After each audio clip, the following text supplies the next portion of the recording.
Hello, नमस्कार जय शिवराय. कशा आहात मित्रांनो. आम्ही गावामध्ये राहतो. हे आमच्या घरासमोर शाळा आहे, शाळेपाशी माध्यमिक ग्राउंड शाळा. आणि शाळेचं हे ग्राउंड भरपूर आहे. मुलं येतात सकाळी सकाळी सकाळी व्यायाम खेळण्यासाठी बॅट बॉल हे खेळण्यासाठी मुलं भरपूर असतात इथं या ठिकाणी. आणि आम्ही पण आमच्या असतो कधी कधी. आम्ही कंटिन्यू म्हणजे कधी म्हणजे कंटिन्यू असतो.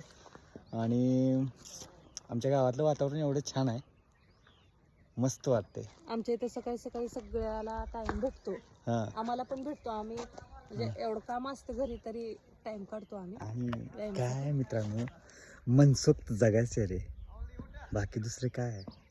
परत ही वेळ निघून गेल्यानंतर हा पैसा कमवायचा, आपल्याला सगळ्या गोष्टी करायच्या त्या, तर कुठेतरी आपल्या शरीराला आपणाला कमीत कमी अगोदरचे 1 तास तर कमीत कमी दिले पाहिजे. दिवस जसा चालू होतो व्यायाम परत एकमेकासाठी वेळ देणं, बाहेर फिरणं, पैसे हे ते आपण कमवू, आपण मेहनत करू, सगळं करू, पण ही वेळ नंतर येईल ह्याची काय गॅरंटी नाही. त्याच्यामुळे आजच जगून निघायचं आहे. उद्याचा कोण विचार करायचा? आपण पाठीमागचं काही सांगू शकतो, पण उद्याचं काहीच सांगू शकत नाही. त्यापेक्षा आज जेवढा वेळ आपल्या हातात आहे तेवढं आपण जगून निघायचं. आणि जगण्यासाठी आपला असा जोडीदार असल्यावर मग काय. थोडक्यात असं समजा, व्यक्त करण्याची वेगळी पद्धत आहे. तुमच्यापर्यंत पोहोचलं बास झालं.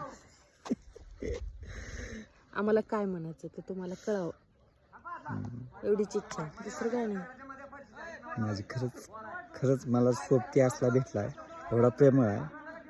आणि मला जसं जगायचं आहे त्या पद्धतीनं जगू दे, जगते माझ्यासोबत. काय असतं माहिती आहे का, आपण आपल्या म्हणजे चालू जीवनामध्ये नवऱ्याचं किंवा बायकोचं किंवा नवऱ्याचं जमत नाही, भांडणं होतात. मला सांगा, भांडणं करून काय भेटतं मध्ये? काहीच नाही. काय भेटतंय? काय त्यात समाधान आहे? आपण समोरल्या माणसाला बोललो ह्याची समाधान आहे? वेड्यासारखं जीवन जगण्यापेक्षा वेड्यासारखं प्रेम करायला शिका समोरल्यावर. बघा तुमचं जीवन बदलून जाईल.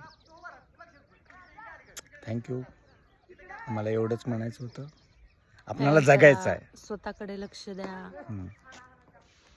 आणि प्लस म्हणजे काय माहित आहे का, ह्यानी मला जरा किरकिर करते ते, पण मी इकडून सोडून देते. आता लय जास्त बोलायला लागले. बस, थँक्यू.